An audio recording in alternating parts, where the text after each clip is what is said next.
Insult me in front of my staff. Say goodbye to your family's political career. This is my first post on Reddit, so please bear with English as it's not my first language. Note 1. Names, characters, and places are changed for privacy reasons. Note 2. This is a revenge story of my father, not mine, and was told to me by Dad's friend, Rob. Note 3. This story took place in the late 1990s to early 2000s. Note 4. I will be using US dollars instead of my country's currency, which is way lower than USD. Note 5. It's a long story, so bear with me on that. TD.LR at the end. Names: my father, Dad, politician, Jack politicians, brother-in-law, Bill's consultant, Dave Dad's friend, Rob background. I live in an economically developing nation, used to be heavily dependent on agriculture produce for economic activity. My grandfather was a farmer and he wanted his children to get educated and get a government job. So my dad got his master's from the only university we had in our region, since most people study from the same university and get government jobs. So everyone in government offices knew one another in some way or the other. My dad was offered the position of officer in charge of our home state for the agriculture department and had around 40 people working under him. His task was to take care of agriculture and its related activities and acted as advisor to the local farming community via local newspapers. During the 1980s and early 1990s, our country had long droughts and famines. The then government decided to create two different government agencies to take care of food security. One agency will take care of buying and storing food grains, and another agency was tasked to enable building the infrastructure for food security.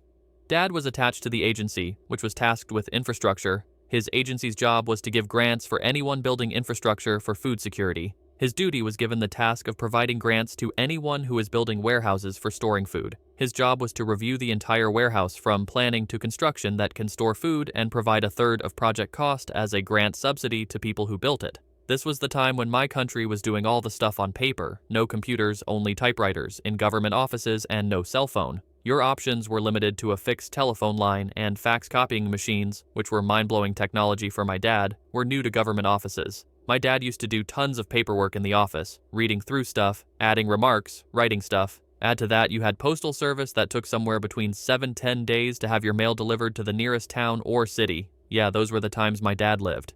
The story. In the late 1990s, my dad was doing his work at his office. When a commotion at the office entrance gets my dad's attention, he sees from the office window where 10 expensive cars are parked and a group of thugs holding the collar security personal while warning them with long sticks and knives. My country didn't have armed security for government building back then. Security folks usually had small sticks. There were several unauthorized people were entering the building. You see, people were not allowed inside any government office unless they state the purpose to the officer in charge, and the officer permits the security to allow them. Suddenly, Bill and his men walk into my dad's office, pushing my dad's staff away. Bill introduces himself and mentions that he is the brother-in-law of Jack the senator from our region and calls himself one of the powerful people in the region. He sits in my dad's chair and then drinks coffee and eats the cookies that were ordered for my dad, which was kept on his desk. Bill informs his men to go easy on my dad's staff as they start to drink coffee and eat cookies that were meant for the employees. Bill tells my dad that he was there to discuss availing the grant the government provides for a project that he was planning. My dad at times is submissive to people in the position of power as he has seen consequences firsthand as some of his friends lost jobs or lives standing against powerful people. So Dad asks for the details of the project Bill was planning and asks him to send over the project proposal and an official request for the grant to him for reviewing and informed Bill that the grant cannot be processed until the project is completed. Bill gets angry that any proposal for the project is enough to qualify for a grant and should be paid up front for the project construction. My dad tells him how grant works, and the project should be completed in order to qualify for the grant. Bill, pissed by this point, and yells at my dad and his office staff how government officials were educated morons are running the country into a grave. Bill takes all the necessary forms and applications from my dad and leaves the office furiously, since no incidents happen and my dad didn't bother much about the incident. Few weeks go by and my dad receives a huge set of documents via the postal service, and you might have guessed it, those documents were related to Bill's project. Going through those documents, my dad identifies that they came from Dave, a consultant who was doing the work on behalf of Bill, and the documents further reveal that warehouse proposed in the region was big enough to hold enough food grains to feed a population equivalent for 2 states for an entire year. The proposed project would cost them $1.5 billion, and once completed, it would cost the government $300 million in the grant. This was a huge amount for Dad to handle. Till that time, largest project he ever reviewed for providing government grant was $50K. That's total project cost, not the grant. Building such infrastructure would mean that any other warehouse existing to be built in the region would be rendered useless. He quickly called his boss asking him what he was supposed to do. His boss quickly looks at the rules and tells my dad that since there was no upper limit on the size of the warehouse or project cost, the only thing they could do was to review and process the application, and if everything checks out, they might end up with $300 million in grant money. Since his boss okayed processing of the application, my dad further reviewed the project proposal to identify that the warehouse was specifically designed for industrial use and not for storing food grains. Dad was confused, so he gives a call to Dave. Dave informs my dad that he was hired to plan for a warehouse for industrial, and there might have been some confusion over the details, and Dave promises that he would fix it and not reject the application based on those terms. Unsure of details, he decides to process the application and sends a note to Dave that the government would be reviewing the application, and once the project is completed, he should be informed about project completion, and my dad would visit the premises and give final approval after reviewing, and it would take another 3.6 months' time. Get grant money as a check from the government after the review process is done. 2 years go by. Dave comes to my dad's office in an expensive luxury SUV and dares the security personnel to stop him if they want to keep their job. Dave then rushes to my dad's cabin and asks my dad if he was available on that day to visit the premises and give final approval for the project. Unsure who Dave was and asks for clarification and why he would need to do approval today. Dad also informs Dave that there is a lot of documentation work that he needs to prepare before visiting the warehouse to give final approval. That would take at least 2 days for my dad. Dave tries to reason with my dad that he came from far off city and he couldn't stay for long to get this completed. My dad again tells Dave that 2 days is the minimum it would take him to documentation ready. Dave, now angry, informs my dad that he represents Bill and Jack and the warehouse needs to be inspected today or lose his job. Dad was not buying it, told him again 2 days or forget it. Dave leaves the office warning my dad that he will face consequences. Dad calls his boss informing him what had happened, and the boss tells my dad to take priority and inspect the warehouse at the earliest. 2 days later, my visits the warehouse, and to his surprise, he sees Dave on location. The first thing my dad noticed about the warehouse was it was not built for food grains or any agricultural produce for that matter. It was built for industrial purposes. Dave gives my dad a tour of the entire warehouse, explaining to him how state-of-the-art it was for the time. My dad takes note of every detail of the warehouse and informs Dave that the grant can't be approved due to the fact that the warehouse was not constructed with storing agricultural produce in mind, and no one with a sound mind would overlook that fact to approve the grant. Dave starts yelling and excusing my father that he was looking for a bribe by withholding their grant, and my dad would approve the grant once he gets paid off. Bill and Jack are being targeted for making money off them. None of that was true about my dad. He was an honest man his entire life. My dad leaves the warehouse unsure of what he could do, get out of this situation. The next, my dad, who is super confused about why Bill has built an industrial warehouse in the middle of nowhere, and only the major activity in the region was farming. So he decides to call up Rob and asks him a few questions about how Rob's government agency, construction and building permits, has provided. Rob takes a couple of days to identify some horrific realities. First, the plans of the warehouse showcase and request permit to be an industrial complex for storing manufacturing goods. Bill bribed his way through Rob's agency and got environmental clearance and other permits without conforming to standards. He was also able to identify a report for building completion that was forwarded agency's requests for considering for storing food grains. Last but not least, he was able to find a construction tax bill submitted to the agency stating the construction cost of the warehouse is around $300 million, along with plans of creating an industrial zone for the region that was proposed to the Senate by Jack. This was news to my dad and Rob. They were shocked to know how Bill and Dave were able to inflate the cost of the warehouse, and they had plans to make the region a new industrial zone. My dad calls his boss and informs that Bill's project seems fishy and he would reject the grant and forwarding him the documents once done. His boss tries to reason with him. It could be a career-ending move for both of them. Jack was trying to put pressure from the leader of the agency to have the grant approved. Rob decides to dig around to see if he can get any more information and found the contract paper that was sent to the Food Procurement and Storing Agency, which raised several red flags. First, the contract stated an inflated rent for storing food grains, then rent will be reviewed on yearly basis based on market rate, and then the contract would make the agency pay for the next 15 years, irrespective of whether the agency stores food or not. Rob calls my dad with this information. Now my dad, furious to know how Bill and Jack are planning to rob the government, decides to reject the grant for their project.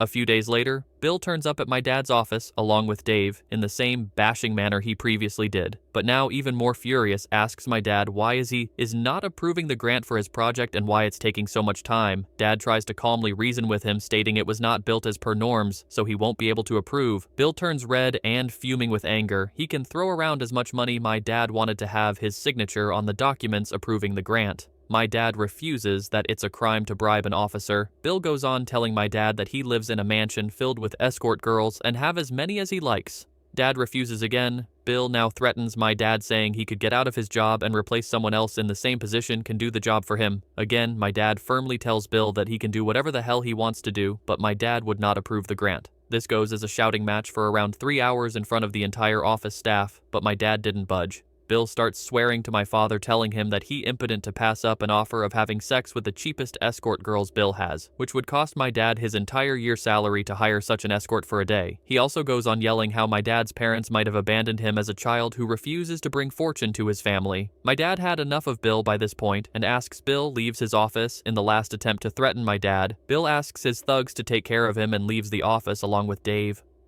Bill's thugs threaten my dad at knife point, stating he needs to sign those papers, otherwise he would end up dead in a pile of rotten garbage. He also tells him that they wait for 1 month and expect those papers signed after that. Thugs then go on to ransack the entire office before leaving and also threaten the staff to make sure his boss signed those damn papers approving the grant. My dad calls Rob and informs him what had happened and asks him fax all the documents collected so far WRT Bill's project, and he would be asking for those documents officially. Rob asks my dad what was his intention of using those documents and his plans were. My dad says I am going to take them down and I had enough from them. Rob tells my dad not to do anything crazy in the heat of the moment, but assured that he would send those details to my dad. The same day, Rob faxed my dad around 2,000 documents. My dad then calls up his boss to inform him that he would be going on a 10-day vacation. By the end of the day, my dad leaves the office with all documents related to Bill's project and fax documents from Rob and head home. For the next 10 days, my dad sits at home going through every document, evidence he gathered with the help of Rob, and drafts his grant rejection letter with a lot of details, as didn't want to leave a chance anyone who can replace him or higher up above him rejecting his comments on the project and approve the grant.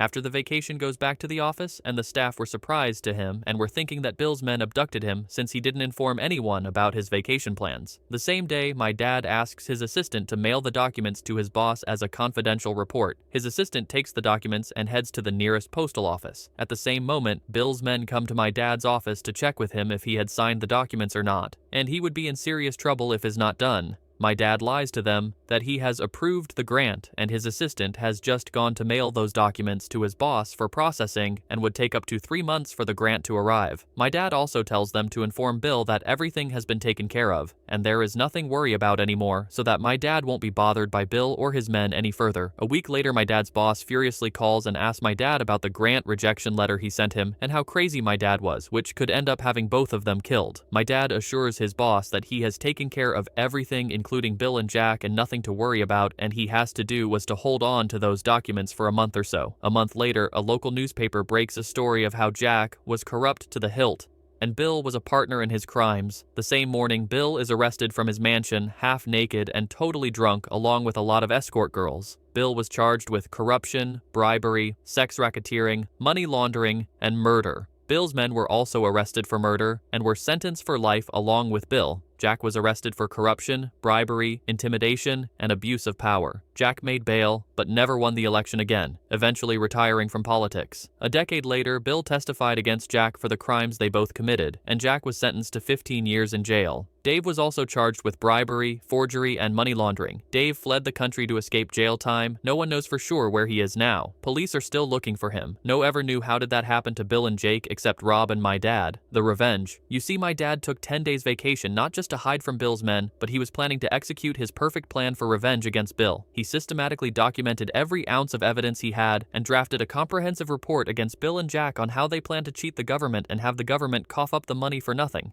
Remember when he asked his assistant to mail the documents to his boss? He actually had mailed 4 copies of those documents.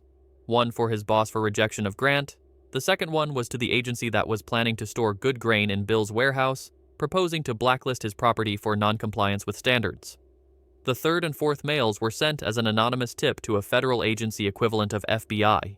Let's call it XBI, and to an investigative journalist from a local newspaper. XBI was also informed that a copy was sent to the local newspaper. XBI and the investigative journalist did their own investigation and found that the money put into the warehouse project was Jack's entire stash of money, what he got through bribes, commissions, and favors for doing things while he was in power. This was money was laundered by Bill through a network of entities to find the warehouse project and cook the books to inflate the project cost, get his money back from the government as a grant in legal form. The journalist also uncovered some government officials were murdered by Bill and his men for not doing Bill asked them to do and handed the evidence over to XBI. It took them a month to investigate and identify all the pieces of the puzzle to nab Bill and Jack. Neither XBI nor the journalist was able to find out who sent those documents to them. My dad's boss took early retirement, and Dad became the director of the agency he worked for a few years later and eventually retiring 15 years after this incident. Rob retired a year later and narrated this entire story to our family at his retirement party. I still see the abandoned warehouse whenever I travel to my hometown from the city where I work. Ted Eller, politician's family, insults my dad in front of his office staff. Dad takes down their 2-decade political career and put them jail.